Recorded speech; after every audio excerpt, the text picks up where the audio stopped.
Hello everyone, I'm Allison and I'm going to be showing you how to run daily quality control on the Immucor Echo. By the end of this training video, you will be able to inspect both reagent strips and reagent vials on board the instrument, program the applicable QC tests, review results, troubleshoot, and print results for record keeping.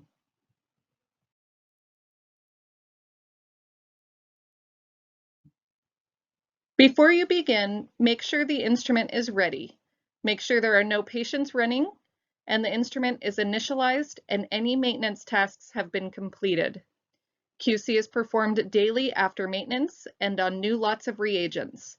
Lastly, ensure you are wearing appropriate PPE.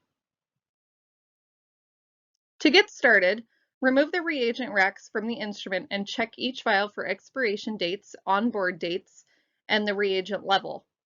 The reagents are kept on the instrument at all times, so they need to be switched out every 72 hours, except the Capture-R indicator cells, which are changed out every 24 hours.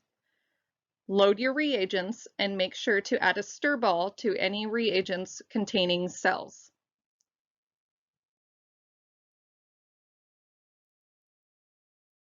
After loading reagents, check the control vials and DAT control cells for expiration dates and fluid levels. The DAT control cells have a 7-day stability once opened and are kept refrigerated when not in use. The QC controls can be used up until they expire or until they are about half full.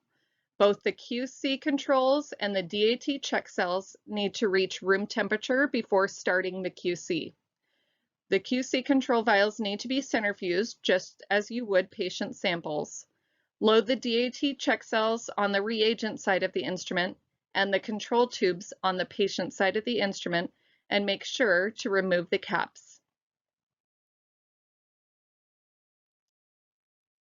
Next, check the reagent strips for expiration dates and lot inventory. We need to make sure there are enough strips of the current lot to use for the patients for the entire day. We'll scan those in, and then next we can load the strips. So I've already got them all ready here. I'm going to load them on the instrument and let them start reading them. It takes a while for it to go through all 4. So I will show you what we load. Okay, so for the DAT, we have 3 samples, so we have 3 sets of tests.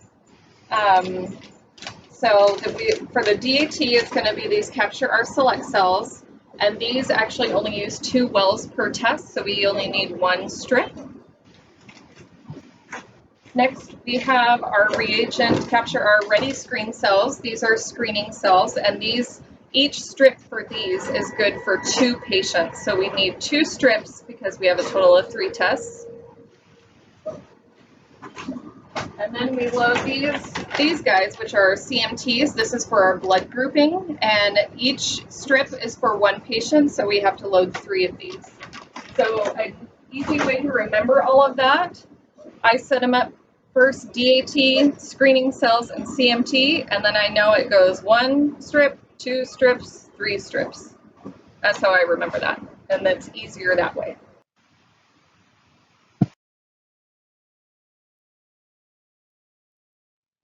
On the instrument screen, select the Running Man icon, select Week D, Screen, and Group Tests, and run the tests on all 3 controls.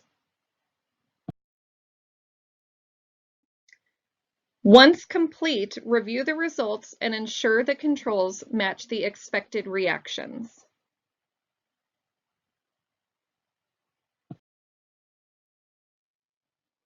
If the controls fail, you will see QC failure in the interpretation section on the instrument screen.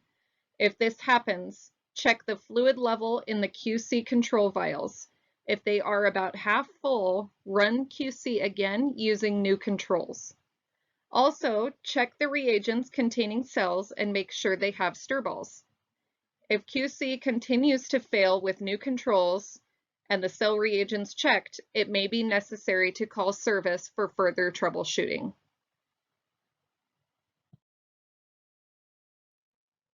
Lastly, print out valid QC results, initial and date each page, and place them in the corresponding instrument binder. This concludes the performance of daily quality control on the EmuCore Echo.